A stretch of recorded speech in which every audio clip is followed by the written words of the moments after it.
मेडानी school इतनी achievement है कि गिनाते गिनाते कम पड़ गए हैं। रेसलिंग में जो मैंने 1988 के अंदर ओलंपिक के अंदर भाग लिया, जो ओलंपिक का भाग लेना ही बहुत बड़ी बात है और मेडल आ जाए तो उससे बड़ी बात है।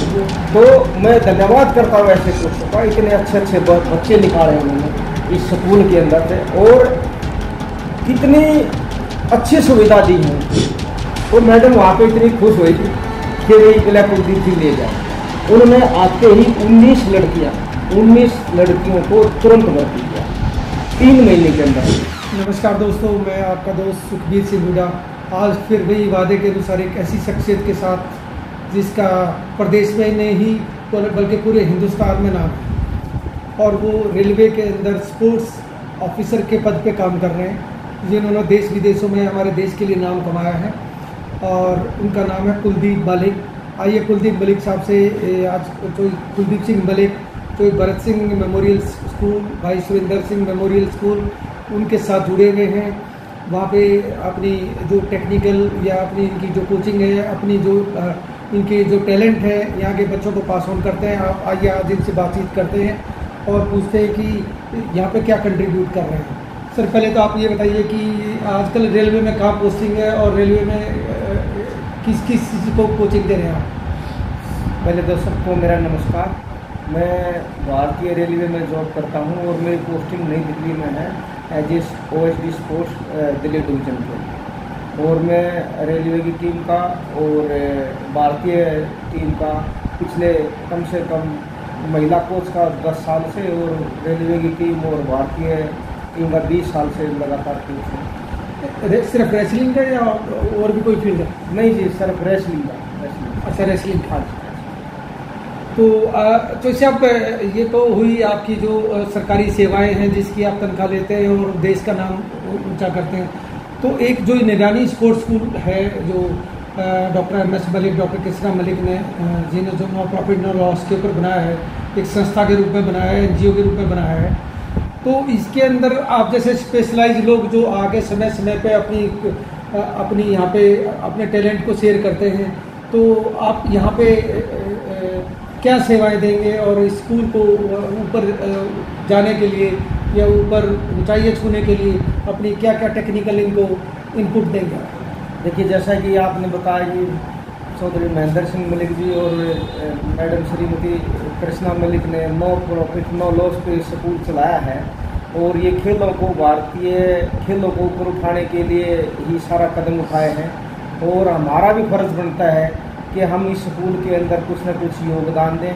हम ये है कि भाई हफ्ता में 1 या 2 दिन यहाँ पे आगे ज़रूर जैसा भी हमारे नॉलेज में है, कुश्ती में नॉलेज है, वो बच्चों को शेयर करें ताकि बच्चे आगे चल के अच्छी टेक्निक और अच्छा अभ्यास कर सकें। तो जैसा जैसा हमें समय मिलता रहेगा हम बच्चों के पास आएंगे और अपना समय देकर इनको कुछ बताएंगे, कुछ समझाएंगे कि भाई कोई टेक्निक के बारे में, कुश्ती के रूल के बारे में, कुश्ती का जो भी मैटर है, तो हम कोशिश करेंगे ज़्यादा से ज़्यादा हम समय निकाल कर यहाँ के रहेंगे। तो सब बहुत अच्छी सोच है आपकी और इस सोच को सलाम है।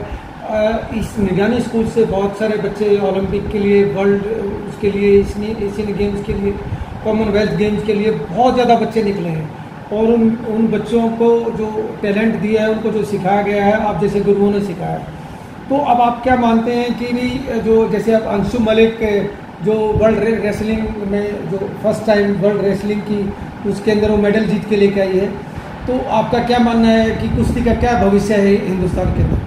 देखिए, स्पेशल मेडानी स्कूल की मैं बात करूँ, मेडानी स्कूल इतनी अचीवमेंट है कि गिनाते गिनाते कम पड़ गए हैं रेसलिंग में। ठीक है। और एक ओलंपिक का मेडल छोड़ के और ओलंपिक के अंदर पार्टिसिपेशन है ओलंपिक के अंदर पार्टिसिपेशन भी बहुत बड़ी बात है। तो मैं इसके महत्व को इसलिए समझता हूँ कि मैंने 1988 के अंदर ओलंपिक के अंदर भाग लिया। जो ओलंपिक का भाग लेना ही बहुत बड़ी बात है और मेडल आ जाए तो उससे बड़ी बात है। वो तो लाइफ टाइम मतलब पुस्तकों की अचीवमेंट हो जाती है। और जैसे आपने बताया कि चाहे वो वर्ल्ड लेवल हो, चाहे वो वर्ल्ड चैंपियनशिप हो, चाहे वर्ल्ड कप हो, या एशियन गेम्स, कॉमनवेल्थ गेम्स या एशियन चैंपियनशिप, कॉमनवेल्थ चैंपियनशिप, अनेकों मेडल खिलाड़ियों ने, इस स्कूल के खिलाड़ियों ने लाकर दिए हैं। और इस स्कूल ने उनको इतनी अच्छी अच्छी सुविधाएं दी हैं। जिस टाइम पे मैट नहीं होते थे उस टाइम पे यहाँ मैट का प्रबंध किया जाता था, छात्रावास का प्रबंध, रहने का, उनका खाने का, पीने का। लोग सोचते थे ऐसी भी सुविधा पहलवानों को, कुश्ती वालों को ऐसी सुविधा मिल सकती है। तो चौधरी महेंद्र सिंह जी मलिक जी, तो एक्स DGP हमारे हरियाणा पूछ रहे हैं, उन्होंने यहाँ पे नेशनल लेवल की प्रतियोगिता 3 कराई। समाज के अंदर एक अच्छा मैसेज गया और उन पेरेंट्सों ने अपने बच्चे यहाँ भेजना शुरू किया और उसका ये रिजल्ट रहा कि हमारे बच्चे ओलंपिक तक गए। चाहे वो अंशु मलिक हो, चाहे वो सरिता मोर हो, चाहे वो हरदीप हो, ये ओलंपिक के लेवल की बात है। और जितने Asian games, Commonwealth, world medal, अभी रिसेंटली मैं साथ में कोच था ओलंपिक भारत में, रियो में भी था, अंशु ने भाग लिया था उसमें। तो इसी स्कूल के स्टूडेंट है, इसी स्कूल की स्टूडेंट और यही प्रैक्टिस करते हैं। और उसके बाद फिर वर्ल्ड चैंपियनशिप हुई, 2 मेडल हमारे आए, दोनों इसी स्कूल के, अंशु मलिक और सरिता मोर। तो मेडलों की कोई कमी नहीं है, प्रतिभाओं की कोई कमी नहीं है, टैलेंट की कोई कमी नहीं है। तो फिर किस चीज़ की कमी लगी? कमी कुछ नहीं है जी, बिल्कुल भी कमी नहीं है। और जो कमी है तो जो कुलदीप सिंह मलिक साहब जैसे लोगों की कमी है, क्योंकि वो समय नहीं दे पा रहे हैं। मेरे ख्याल में यही कमी लगती है मुझे। नहीं सर, नहीं, मेरे से बड़े बड़े विद्वान चौधरी सुखबीर सिंह जी हमारे भी कोच हैं, उनसे भी पूछेंगे, डिप्टी डायरेक्टर साहब से पूछेंगे। और बहुत अच्छे कोच हैं यहाँ पे, बहुत मेहनती कोच हैं। और उन सर आप इंटरनेशनल कोच हो सर, आप कहाँ पार्टिसिपेट नहीं करा आपने? आपका कितना बड़ा नाम है। लेकिन एक ग्राउंड लेवल पर जो मेहनत होती है ना सर, वो जो कोच स्टार्टिंग कराता है उसकी बहुत मायने रखता है। तो मैं धन्यवाद करता हूँ ऐसे कोचों का, इतने अच्छे बच्चे निकाले उन्होंने इस स्कूल के अंदर से, और कितनी अच्छी सुविधा दी है। और आगे जो आप बता रहे हैं कमी की, देखिए स्पोर्ट्समैन को क्या चाहिए, उसका ग्राउंड ठीक है, उसका रहना जो जिसमें उसमें रहना है जहाँ पे, वो थोड़ी सुविधा ठीक ठाक होनी चाहिए। और उसका जो सिस्टम खाने पीने का, वो मोस्टली इधर हरियाणा लोकल के प्लेयर डाइट अच्छी हो तो वो सेल्फ प्रिपेयर भी कर लेते हैं। बस ये है कि मैं तो मैसेज यही दूंगा बच्चों को, बेटा इस स्कूल के अंदर ज़्यादा से ज़्यादा सुविधा है, यहाँ पे आओ, मेहनत करो ज़्यादा से ज़्यादा यहाँ आके, और सफलता तो आपके पैर में, सफलता तो मिलेगी 100% यहाँ पे। कुलदीप सिंह जी, बिल्कुल मैं आपकी बात से सहमत हूँ, बट आप अपना समय कितना दे पाएंगे? आज आपने वादा किया है, आज आपकी जो यहाँ पे मीटिंग हुई थी, जो पंचायत हुई थी, तो जिसके अंदर जो DGP साहब थे और डिप्टी डायरेक्टर स्पोर्ट्स मलिक साहब थे, सुखबीर जी थे, तो उन लोगों के सामने आपने कहा कि भी वादा किया मैं समय दूंगा, तो आपका क्या प्लान है, किस तरीके से समय निकालेंगे? सर वो समय तो मैं अपना जाके टाइम टेबल बनाऊंगा, मेरी जॉब है, दिल्ली में जॉब है, और जैसे जैसे जो भी समय मेरे पास बचेगा, परिवार है मेरे पास, जितना भी समय बचेगा मैं यहाँ पे जरूर समय निकालूंगा। बच्चे भी तो परिवार ही है। हाँ बिल्कुल, इसलिए आऊँगा मैं यहाँ, इसलिए आऊँगा। मेरी ड्यूटी लगाई है मलिक साहब ने, हफ्ता में 1 दिन जरूर देना, तो मैं जरूर दूँगा। मैं आपसे एक विनती कर सकता हूँ? जैसे सुशील कुमार जी 2 बार ओलंपिक मेडलिस्ट रहे, और वो ऐसी संगत में चले गए कि जिससे उन्होंने जितना नाम बनाया था उससे ज़्यादा खराब हो गया, तो एक मॉरल एजुकेशन है, क्या उसको नहीं ऐड किया जा सकता पहलवानों के लिए? ये तो जी बहुत ज़रूरी है। सबसे पहले जैसे आज मलिक साहब ने भी इस पॉइंट को उठाया है कि भाई एक मॉरल शिक्षा तो बहुत ज़रूरी है। हाँ, मैंने एक बात सीखी थी कि भाई सबसे पहले कोई भी, आप हूँ, मैं हूँ, कोई भी आदमी बैठे, वो एक अच्छा खिलाड़ी हो सकता है, वो एक अच्छा डॉक्टर भी बन सकता है, एक अच्छा इंजीनियर भी बन सकता है। ये एक लाइफ के पार्ट है। कोई भी अच्छा ही उस लाइन में अच्छी तरीके जा सकता है, किसी भी साइड में जा सकता है। जरूरी नहीं कि वो खेल में जाए, वो किसी इंजीनियरिंग डिपार्टमेंट की तरफ से अच्छा काम कर दे, और वो डॉक्टर अब्दुल कलाम कितने महान वैज्ञानिक हुए हैं। तो सबसे पहले क्या चीज़ है, सबसे पहले है अच्छा नागरिक होना। अच्छा नागरिक नहीं बनोगे, आपने अगर सफलता ले भी ली, कहीं मेडल ले ली या कहीं करके, वो थोड़े दिन तक चलेगा। उसमें सबसे पहले एक अच्छा इंसान बनो, उसके अंदर अपने समाज की, अपने माँ बाप की, बड़ों की रिस्पेक्ट करना सीखो, अपने देश के प्रति लगाव रखो। उसके बाद जितनी भी सफलता मिलती है वो काउंट होती रहेगी, वो आपके खाते में आती रहेगी, उसको दूसरे नंबर पर लेगा। एक जो सब मैंने कुछ पढ़ा था या देखा था, कुछ रेफरीज भी आजकल फेवर करने लगे हैं।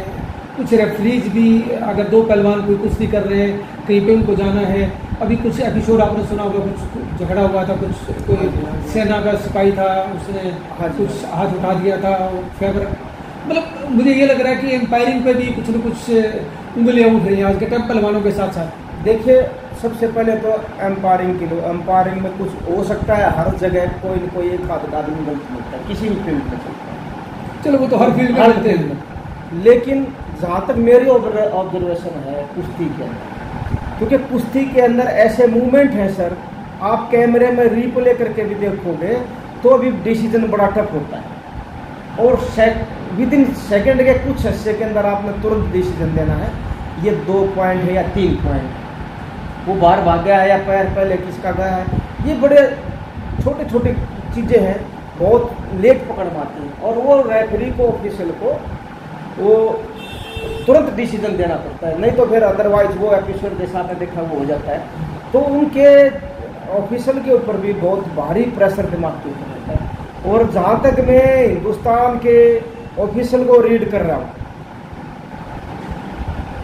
जाने अनजाने में गलती उनसे हो सकती है, जानबूझ के 99% जानबूझ के भारतीय ऑफिशियल नहीं होती, नहीं होती है, जानबूझ के कोई गलती नहीं करता। 1% हो सकती है ज्यादा, लेकिन अनजाने में हो सकती है। भाई अगर आप भी कुश्ती के एक्सपर्ट हो, जो सेना का एपिसोड हुआ, ये इसमें क्या करना है, इसके बारे में उसी पे बात कर रहे हैं। अगर हम एक कुश्ती को 10 आदमी देख रहे हैं और आप उससे पूछोगे 10 आदमियों से भाई क्या डिसीजन है, कितने पॉइंट है, उसमें से भी आपको अलग अलग राय मिल जाएंगी, अलग अलग राय। यस सर, तो तभी तो अब उस एपिसोड का जब वो 3 आदमी बैठे, रेफरी, जज और मैच चेयर 3 लोग होते हैं, हाँ सर, जिस तरफ 2 हो जाएंगे वो मान्य हो जाएंगे। और उसके बाद एक मैच चेयरमैन, एक जज, एक रेफरी, उसके अंदर जिस तरफ 2 हो जाएंगे वो फैसला मान लिया जाएगा, ठीक है। लेकिन उसके बाद भी अगर उसके कोच को डाउट है वो ऑब्जेक्शन कर सकता है, फिर रिप्ले के लिए देखेंगे, रिप्ले के लिए कंट्रोलर एक अलग होता है, वो उसको देखेगा और वो अपना फैसला देगा, जो वो फैसला होगा वो मैच रेफरी एक तरीके से, जैसे क्रिकेट में मैच रेफरी होता है। हाँ जी, आप कबड्डी में देखा है, जो डिसीजन हो गया वो फाइनल होता है। तो ये सारा सिस्टम इस तरीके से हुआ। तो जो रेफरी की और मैच चेयरमैन की और जज की जो भूमिका थी, उनके जो विचारधारा थी, किसी ने कितने लगे, किसी ने लगा कि भाई कंट्रोल हुआ है, किसी ने लगा भाई कंट्रोल नहीं हुआ है, सिर्फ इस बात की वो थी गलतफहमी हुई है, वो जानबूझ के गलती नहीं, वो गलतफहमी हुई है, और ऐसी घटनाएं नहीं होनी चाहिए। ये सिस्टम को और आपकी फेडरेशन को और कुश्ती के जो आपकी जो कुश्ती की जो लाइन है, इसके ऊपर एक छाप छोड़ती है, हाँ जी, बदनामी का नाप छोड़ती है, बिल्कुल। क्योंकि सुशील कुमार जी का बहुत बड़ा एपिसोड हो चुका है। बिल्कुल, सुशील का हुआ, उसके बाद एक रोहतक का हुआ, एक हलालपुर का हुआ। कुश्ती के अंदर कई ऐसी घटनाएं हुई जिसमें कुश्ती बदनाम। तो लेकिन कुछ अपने जो पहलवान थे, जैसे सुशील कुमार, योगेश्वर दत्त, साक्षी मलिक, इन्होंने कुश्ती को इतना ऊपर उठाया कि भाई गौरव से कह सकते थे हम कुश्ती जाते हैं, आज भी कहते हैं कि हम कुश्ती जाते कुश्ती का, क्योंकि इन बच्चों तो बार मेडल लेना सर, ये कोई छोटी बात तो है नहीं ओलंपिक में। और जो आपने देखा था रियो ओलंपिक के अंदर, रियो ओलंपिक में जब साक्षी मेडल जीत रही थी, और मैंने यहाँ भी बताई थी बात कि भाई मैं ये समझ रहा हूँ, जब मैंने साक्षी ओपन दे दिया था मैच को, आपने दोनों उसको उठा रखा, तो मुझे ये महसूस हो रहा था कि भारत माता की शान है जो हमारी, उसको कंधे को उठा के चलाया। हाँ, वो सीन बड़ा इमोशनल था। हाँ जी, तो वो सीन, ये चीज़ है ना सर, ये अपने उसके अंदर देशभक्ति की भावना को जागृत हमारे खिलाड़ियों की करना पड़ेगा, अपने बड़े छोटों के भी। जो आपने बात कही शिक्षा की, मोरल शिक्षा बहुत जरूरी है। सबसे पहला पार्ट है ये मोरल शिक्षा, उसके बाद कोई तो इसके लिए कोई पाठ्यक्रम शुरू करना पड़ेगा। जरूर कोई नेशनल, तो ये सजेशन देंगे आप स्कूल को, ये आप शुरू करवाएंगे? मैं तो सर जब नेशनल का पिछले 10 साल के मैं था, मैं क्लास स्टार्टिंग होने से पहले मोरल शिक्षा ही देता, उसके बाद क्लास शुरू करता है। तो ये तो आपको यहाँ भी देनी चाहिए सर। हाँ, जरूर देंगे जी, जरूर देंगे। और जो कोच वो भी देते हैं और देने भी चाहिए। और बच्चे को तो जितनी बार बताया जाए उतना ही अच्छा, जितना भी। और कुश्ती का तो सर इतनी बड़ी किताब है कुश्ती की, ये कभी खत्म नहीं होती। इसका पेज पलट के रहो। हम आज भी किसी छोटे बच्चे की कुश्ती देख लेंगे ना, उससे भी हम कुछ सीखेंगे। अच्छा, ये बाजू यहाँ से यार, यहाँ ये उधर से उठता तो हो सकता था ये अच्छी होती, ऐसे नहीं यहाँ पर देखो कितनी अच्छी टेक्निक हो गई है। तो कुश्ती का पेज कभी खत्म नहीं होता सर। कुश्ती का पेज तो पलटो, जितना इसके अंदर घुसोगे उतना उसका ज्ञान बढ़ता जाता है। अच्छा, तो जब मुझे बताओ, कुश्ती की नॉर्मली एक पहलवान की क्या लाइफ होती है मैट की? मतलब वैसे जनरल लाइफ नहीं, कुश्ती की लाइफ कितनी होती है? कितने साल की उम्र तक वो कुश्ती कर सकता है? जैसे आपने कितने साल में संन्यास लिया? तो मैंने 28 साल की उम्र, तो कुछ ज़्यादा जल्दी नहीं हो गया? हाँ, हो सकता था, लेकिन 30 तक खींच सकते थे। हाँ, खींच सकते थे। कुछ चोट की वजह भी होती है सर। अच्छा, इसमें चोट के बड़े चांसेस होते हैं। जो छोटे वजन के पहलवान होते हैं, मैं बाम की मेरा, तो वो ये सोचते हैं भाई कब इस वजन घटाने से पेट छूटा। अच्छा, आपने 52 मेंटेन करना बहुत मुश्किल होता है। तो ये समस्या छोटे वजन के लिए रहती है यार। छोड़, अब बार बार वजन, फिर 57 में भी ट्राई करिए, 57 में भी कॉमनवेल्थ में मेडल आया, लेकिन वो 57 भी घटाना मुश्किल हो गया बाद में। तो फिर सोचा भाई अब तो छोड़ दे, ठीक है। तो फिर वैसे आप आगे क्या सलाह देते हैं? आपको जो दर्शक देख रहे हैं, पूरी दुनिया में देखेंगे ये लोग, बहुत सारे जो आपके दर्शक हैं, इनको क्या उम्र देते हो जो अगर कुश्ती में जाना चाहे तो उनकी लाइफ कितने साल की होती है? जैसे क्रिकेट में 15 साल की होती है, 12 साल की होती है मैक्सिमम, तो कुश्ती का एक जो प्लेयर है वो कितने साल रहता है? देखिए सर, मैं बता रहा हूँ आपको, स्टार्टिंग की तो एज बता सकता हूँ।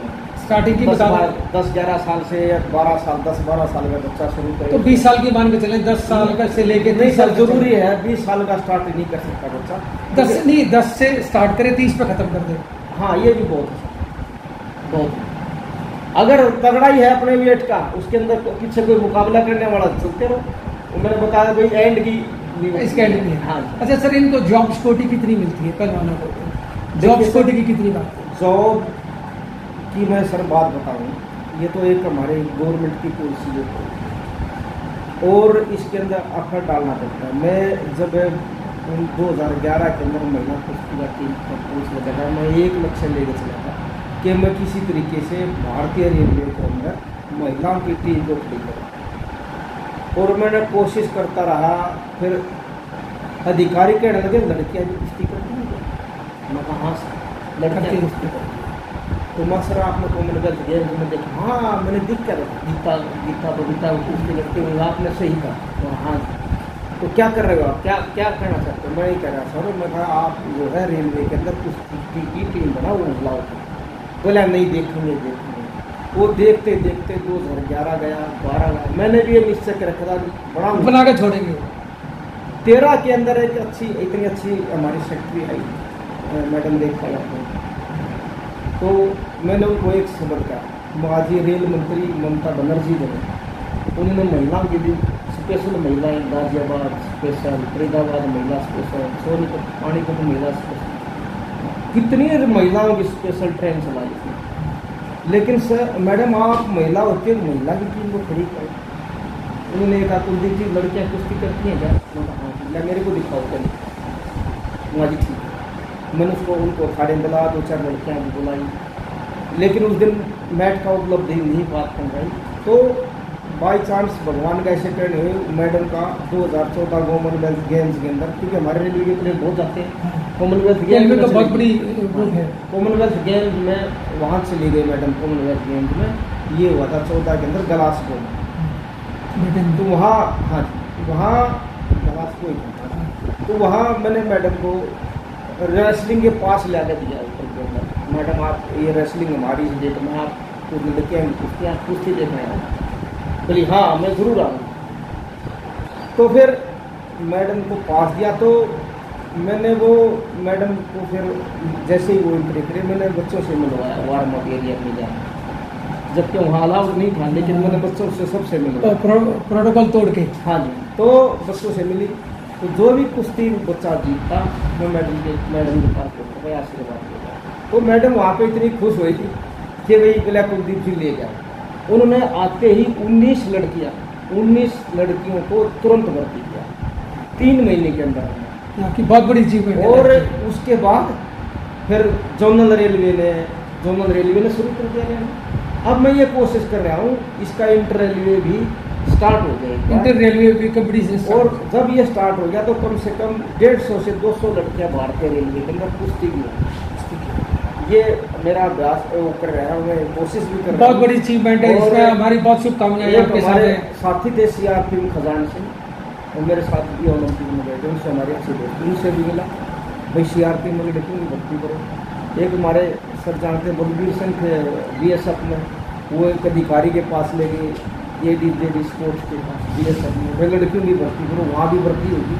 CRP SSB सब में होगी भर्तियाँ, नहीं तो उससे पहले केवल 3 या 4 लड़कियां हरियाणा पुलिस के अंदर थी बस। ये आपकी बहुत बड़ी अचीवमेंट है।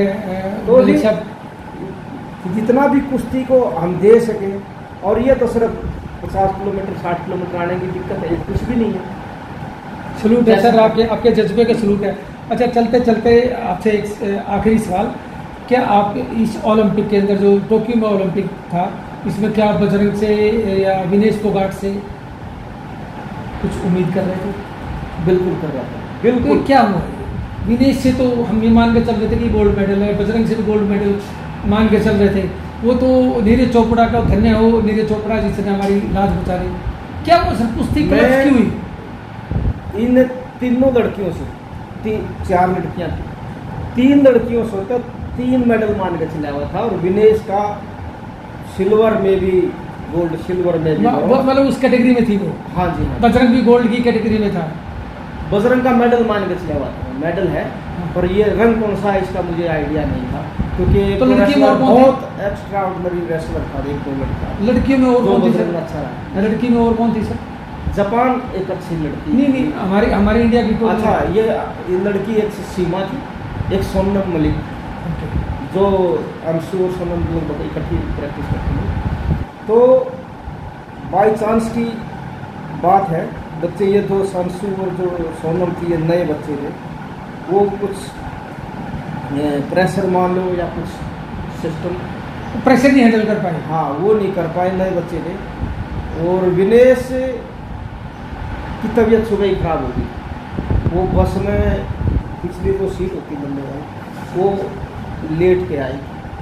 वहाँ पर बेटा क्या बात है, बोला सर रात को सोई नहीं, उल्टी पड़ रही है, कुछ अच्छा घबराहट हो रही। कुल मिला के तबीयत ठीक नहीं थी, फिर भी वो थोड़ी सी हिम्मत करके कुश्ती लड़ी और नहीं सफलता मिली, कोई बात नहीं। अरे सर, ये बातें बाहर नहीं आई कि गई ये बीमार थी, वो ढीली थी, तो हमें तो ये लगा विनेश का तो हम पक्का गोल्ड मेडल मान रहे थे। और वो सर अब वहाँ पे क्या होता है कि ये चीज़ें आउट भी नहीं करनी होती कंपटीशन से पहले, या सेम डे किसी को बताया जाए या नहीं, फिर वो अब समय निकल गया बहुत, इसलिए मैं बता रहा हूँ। नहीं तो एक हाथ जैसे लोग विकेट नहीं बांधना बनाते होंगे लेकिन एक्चुअल पोजीशन थी, वो लड़की उस दिन फिट हुई, पर टैलेंटेड लड़की है, एक्स्ट्रा ऑर्डिनरी। सर बजरंग के साथ गोल्ड मेडल का क्या कैसे चूक हुई? सर देखिए, पहलवान बजरंग दुनिया बहुत अच्छा पहलवान, इसकी वर्ल्ड के अंदर 1 2 3 में से रहता है, तो लकीली कौन जीत जाए पता नहीं होता। बस उस दिन जो है वो पहलवान का नाम हो, पहले उसने बजरंग ना हराया, लेकिन उस दिन पता वो बजरंग से हार गया, तो ब्रॉन्ज मेडल का संतोष करना पड़ा। हाजी अली। अच्छा, हाजी अली। एक सर वो आपके दैया साहब जो पहलवान थे, नाम मैं भूल गया, वो रवि दैया, वो कहीं किसी लिस्ट में नहीं थे और उन्होंने मेडल लेके आगे। वो सर जो कुश्ती का जानते हैं ना, कुश्ती को जानते हैं, उनसे आप बात करना, उस लड़के की कुश्ती पिछली देखो, उसकी फिटनेस देखो, और जो कुश्ती के काम ये करते, पर रवि का पक्का है। सर मीडिया तो उनको कहीं कंसीडर नहीं कर रहा था, क्योंकि हम तो टीवी वाले हैं। वो तभी था मैंने आपको कहा, तो कुश्ती से बारीकी से जानते ना, वो रवि का तो मेडल मान के चलो, अगर रवि का तो पक्का है भाई। विनेश और बजरंग का देखो कौन सा आएगा, रवि का तो पक्का मेडल। मुझे उम्मीद कुश्ती के जो पहलवान है, रवि पे भी बहुत बड़ी उम्मीद थी, जिसपे वो खरा उतरा। थैंक यू मलिक साहब। ये थे हमारे रेलवे के स्पोर्ट्समैन कुलदीप मलिक साहब। इन्होंने अपने कीमती समय से निकाल के जो आज चोई सुरेंद्र सिंह मेमोरियल स्कूल के अंदर, चोई भरत सिंह मेमोरियल स्कूल के अंदर जो अपनी सेवाएं ऑफ़र की हैं, ये वीक में कम से कम एक दिन लगा के अपना टैलेंट शेयर करेंगे, बच्चों को मोटिवेट करेंगे, मॉरल एजुकेशन पढ़ाएंगे और जो जी जान से यहाँ इसका जो नाम है निडियानी का, इसका और बहुत आगे तक लेके जाएंगे, इस स्कूल को इंटरनेशनल लेवल तक लेके जाएंगे। इन्हीं शब्दों के साथ हम विदा लेते हैं। जो कुलदीप सिंह मलिक का धन्यवाद करते हैं। मलिक साहब धन्यवाद, आपने समय निकालने के लिए। नमस्कार जी, सबको नमस्कार।